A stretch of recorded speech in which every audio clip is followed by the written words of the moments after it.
advised that we're still waiting for some testing.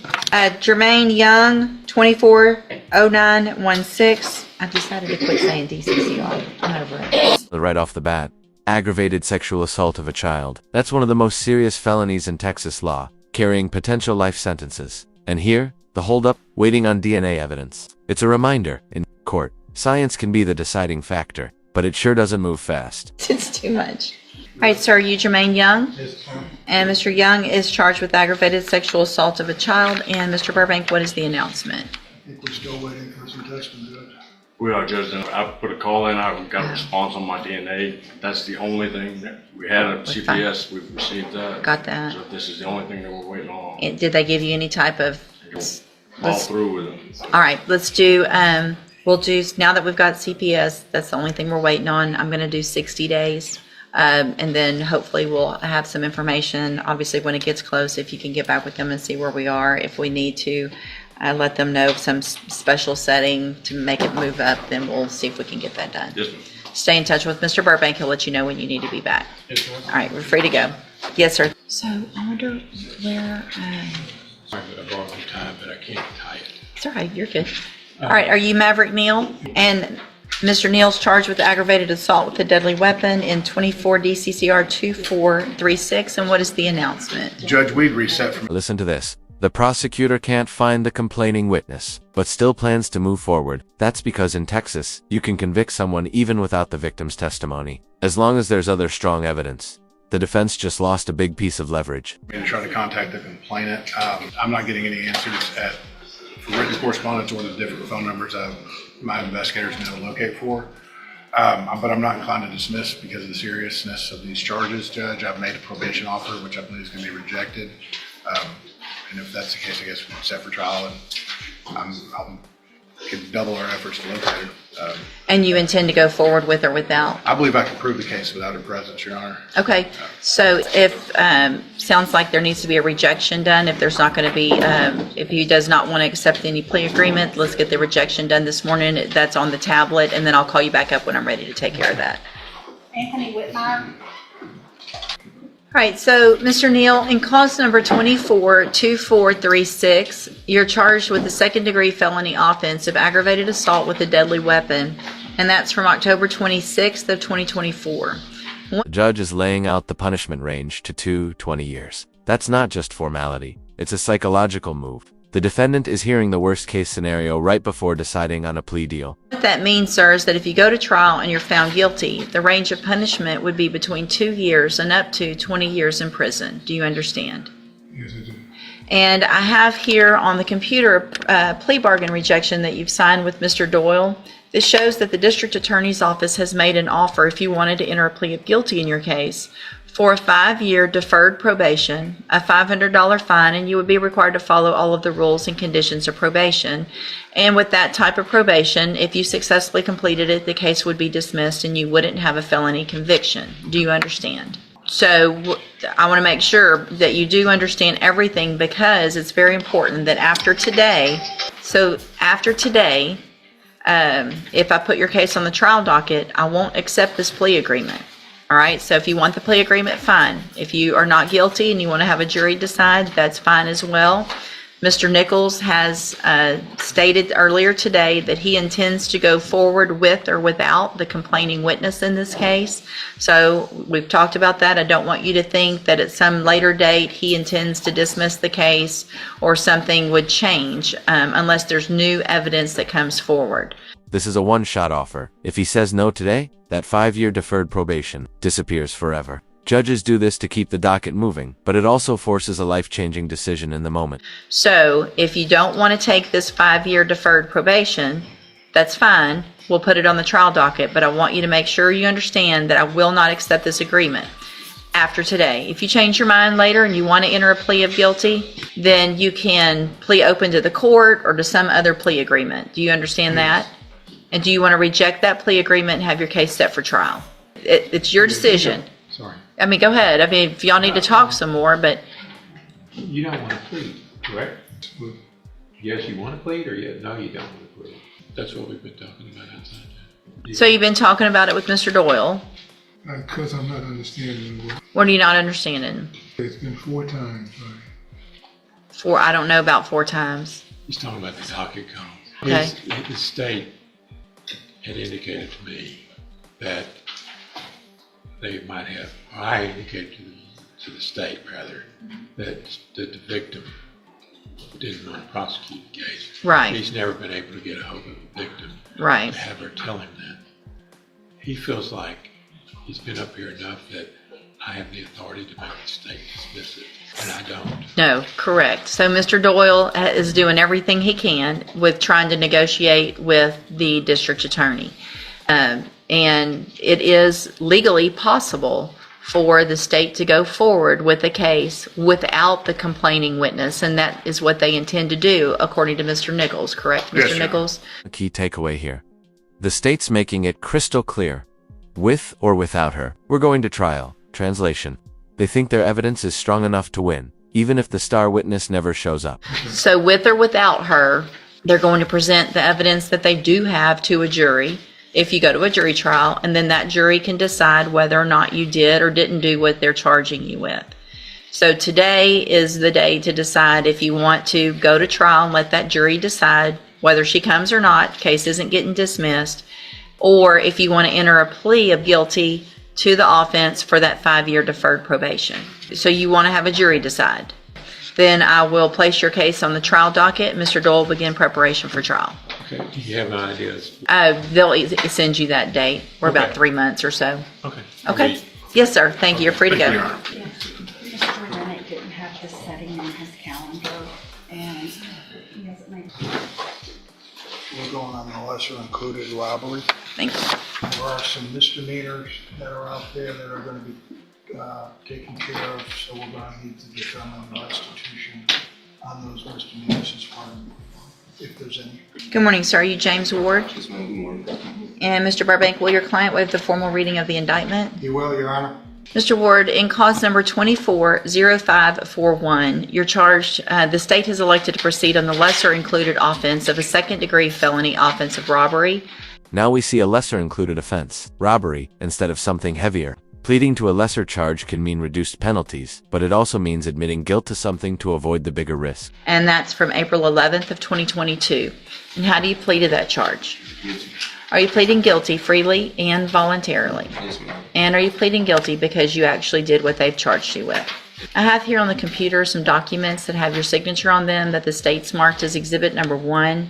Before you signed these, did you go over them with Mr. Burbank? Yes, ma'am. Do you fully understand them? Yes, ma'am. And do you understand, if I follow the agreement that you made with the district attorney, that you'll be waiving or giving up any right to appeal? And it looks like the agreement that you've reached is for a 5-year deferred probation. There would be a $500 fine, and you would be required to pay restitution that would be determined between now and when we come back for sentencing, and there would be dismissals in the misdemeanor cases. Is that your understanding? Do you also understand, if you're not a U.S. citizen, that a plea of guilty or no contest may result in your deportation, exclusion from admission to the country, or denial of naturalization under federal law? State tenders number 1. No objection to one. It's admitted. Any evidence that Mr. Ward's not competent? All right, sir, I'm going to find that you entered your plea of guilty freely and voluntarily. Find that you're mentally competent and you understand the nature and the consequences of that plea. Find sufficient evidence to find you guilty. However, I'm going to reset your case so the probation department can do a pre-sentence report. That'll give me more information about you, your case, and then we'll figure out restitution, and we'll come back later for sentencing. Yes, sir. Your Honor, there's a case that was received by our office just a few weeks ago, not yet indicted, for evading with a motor vehicle. The offense date is from December of '24. Okay. Should that case get indicted, we will be running it concurrent with this. Okay. If I it don't gets think, I don't think a decision's been, I don't think it's been presented to the grand jury yet. All right. So obviously, if that case gets indicted, the understanding is that you would come in, we would do the same thing on that case, and you would have a probation that would run at the same time as this one. Is that your understanding? All right. You need to stop and talk to probation on your way out of the courtroom, and she's sitting at that desk right over there, okay? We'll see you back at sentencing. Yes, sir. Thank you, Your Honor. Michael McCain. And good morning, sir. You are Michael McCain? And Mr. McCain, Mr. Vasquez is here for Mr. Macon. And have you had an opportunity to go over that PSI with him? And are you okay going forward today with your sentencing with Mr. Vasquez? And I've received that pre-sentence report. This is 241408. Has everyone had an opportunity to review that report? Yes, Your Honor, just read. Are there any additions or corrections to that? No, Your Honor. All right, Mr. McCain, I'm going to find that you entered your plea of guilty freely and voluntarily. Find sufficient evidence to find you guilty. However, I am going to follow the agreement that you made with the district attorney and defer all proceedings, place you on probation for a period of 10 years. You're ordered to pay a $500 fine and to follow all of the rules and conditions of probation. If you do that, and there's no reason for me to think you won't, this seems like it's something that's very out of character for you. This judge is dangling a huge incentive, early termination of probation, play by the rules, and your decade-long sentence might end in just a few years. Slip up once, and it's 20 years in prison on the table. And also something that even you admitted was because of some emotions that had to do with your child and ex and things like that. Obviously, you understand now this isn't the way to handle that, correct? If you do everything you're supposed to on this probation, it's an excellent opportunity because you don't have a felony conviction. When you successfully complete it at the end, the case will be dismissed. You'll never be a convicted felon. The other side to that, though, is if you violate your conditions of probation, you can be brought back into court, you could be found guilty of the offense, so you would be a convicted felon, and you could go to prison for up to 20 years because of this. Do you understand? Also, I want to make sure you understand as well, you got a 10-year probation. However, I sign every single day early terminations for people to get off probation early.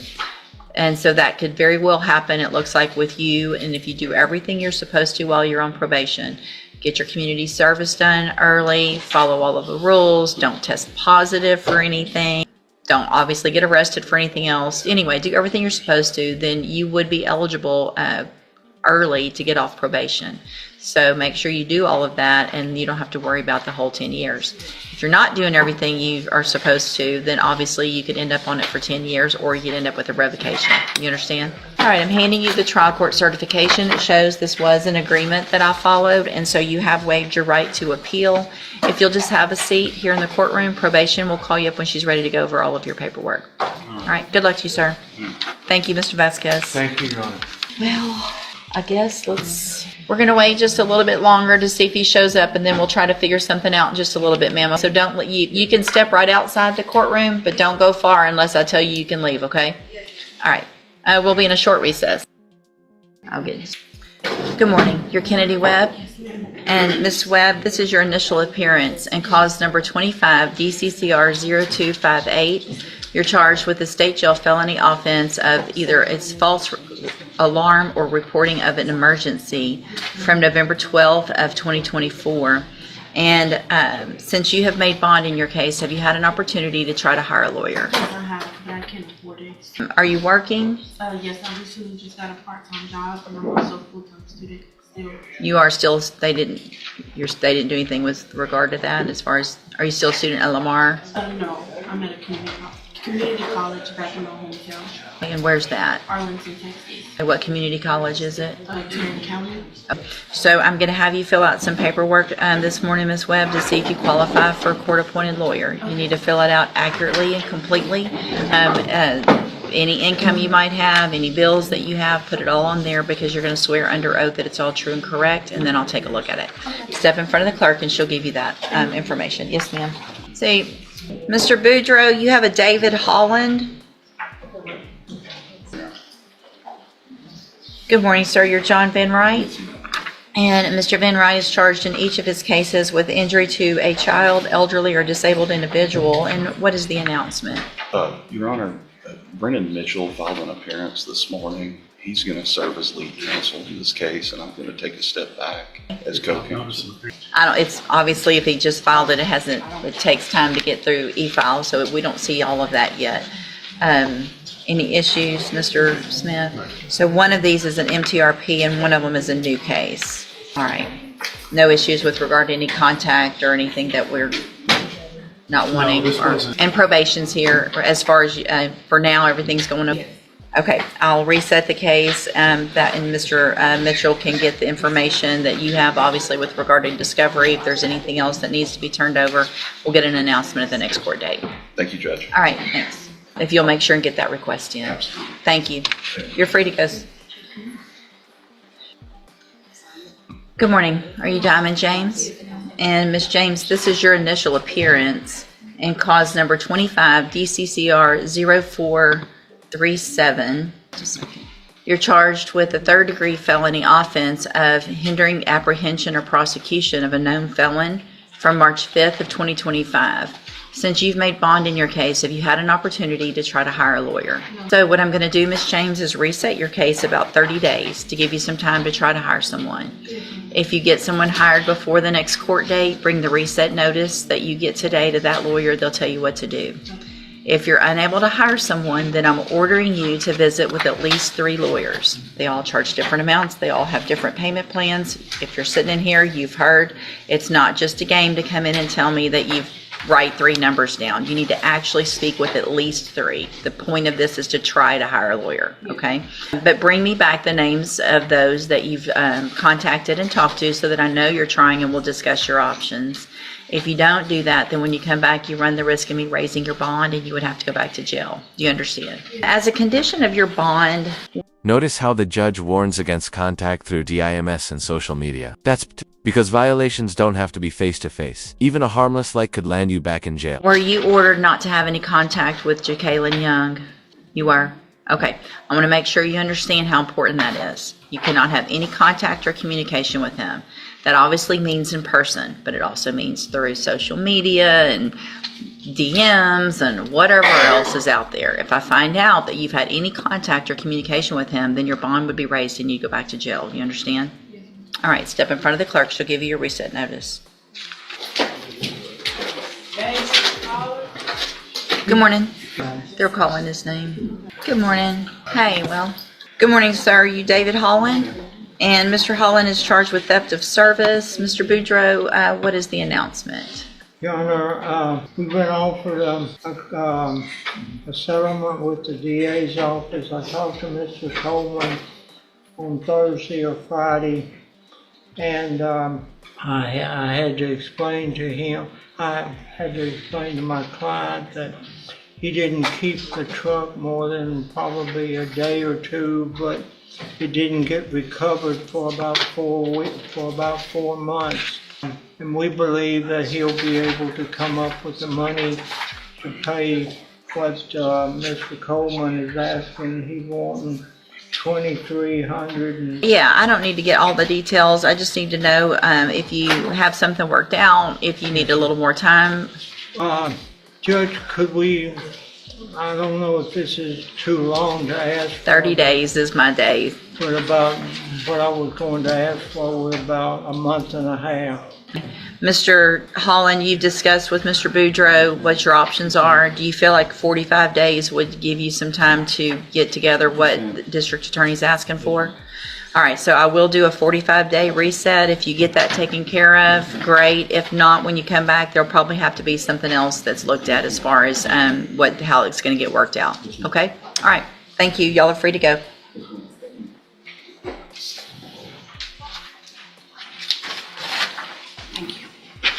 Good morning. Are you Brashana Weston? And Ms. Weston, this is your initial appearance in cause number 24, DCCR 2448.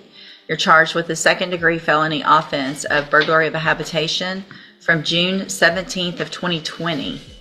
Goodness gracious. Since you've made bond in your case, have you had an opportunity to try to hire a lawyer? Okay. How old? Here's a fun twist. The defendant was a minor when the crime allegedly happened. But in Texas, turning 17 means you're treated as an adult in criminal court. One birthday, and the stakes skyrocket. Are you? Okay. This is something that they're saying happened back in when you were, how old were you, 18 or 17? No, I was way younger than that. I was like 15, 16. June of 2020. You were born in 2004. 2004. Mr. Nichols? Yes, sir. I just want to double check the dates and her age on this. Okay, what's her name? It's Brashana Weston, Weston, How you spell Brashana? Brashawna. Were you certified as an adult? No, okay. Just give me a second. I'm going to look at some. So if you were born, look, you're going to make me do math. When's your birthday? So you might have just turned 17 before this, because this is from June. So you would have been 17, which means you would have been an adult for purposes of court. All right. So never mind. Sorry, Mr. Nichols. Just took me a minute to do some math. So, Ms. Weston, have you had an opportunity to try to hire a lawyer? All right, so what I'm going to do is reset your case for about 30 days or so to give you some time to try to hire someone. If you get a lawyer hired before the next court date, just bring the reset notice that you get today to that lawyer. They'll tell you what to do. If you're unable to hire someone before that next court date, then I'm ordering you to visit with at least 3 lawyers. They all charge different amounts. They all have different payment plans. Bring me back the names of the lawyers that you've talked to so I know you're trying, and then we'll discuss your options. You've heard what's going on this morning. This isn't just I'm going to write down 3 names and act like I talked to them. You need to talk to them so that you can tell me what they said so that I know you're really trying, okay? Don't wait till it gets close to the court date because you need some time to make appointments to visit with them. So get started on that this week. If you don't do all that, then when you come back, you run the risk of me raising your bond and you would go back to jail. Do you understand? All right, step in front of the clerk. She'll give you your reset notice.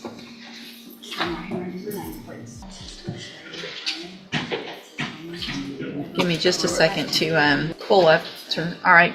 Good morning, sir. How are you? Good. And you're Mason Crooks? And Mr. Crooks, you're on probation for theft of property, a 3rd-degree felony. And I received an administrative hearing. Give me just a second to remind myself. So you've been charged with, it looks like another offense of assault, family violence, maybe?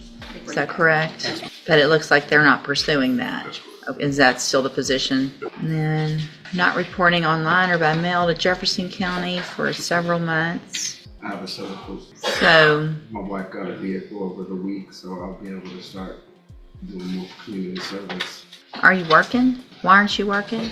So do you not live anywhere where you could get to a job? I have job applications out for the tire shop in our house to where I can work now between 7 and 2 before my wife goes to work for CNN. We haven't had a vehicle about it has, and you can ask Mr. Brown, it has been a problem. You owe so much money. I mean. I think the thing of it is, Judge, is that Mr. Crooks, he's been on probation for 2.5 years now, being courtesy supervised over in Orange County, and he seems to be coming up with every excuse in the book. And Orange County is just at the point where they just tired of dealing with it, and they're almost ready to return his case back to Jefferson County, based off of the offense. That is his uncle. Right. And so we submitted an order of amended conditions, so just The no contact, I got that. Have there been any other issues since the no contact, since that was signed? So not since the no contact was signed. We had an issue with walking by the uncle's house, and the uncle called into the probation department over in Orange County, reporting him saying that he's taunting or whatnot. And I advised Mr. Crooks to take another route instead of just going by there. How far apart do y'all live? I live in Mauriceville, he lives in Orange. So why would you have been walking by his house? I had to walk through the neighborhood to get to my direction of home. From Orange to Mauriceville? Yes, ma'am. All the houses were instead of 62, 16th Street. I went through all the neighborhoods. I bet there's any number of other ways that you can go if you're walking from Orange to Mauriceville instead of in front of your uncle's house, who we're having all these issues with. The judge's patience is gone. This is a last warning moment. One more slip and probation becomes prison time. You can almost hear the gavel of finality hovering over the table. Do you understand? Well, but you keep making mistakes, and your mistake's going to cost you potentially 2 to 10 years in prison, because this is going to be the last time we're in court talking about this, all right? One more call about you walking by a house, showing up somewhere where they are, sending a message, whatever it is, however it is, then you're going to be back in here, and I'm going to ask your probation officer to file an MTRP.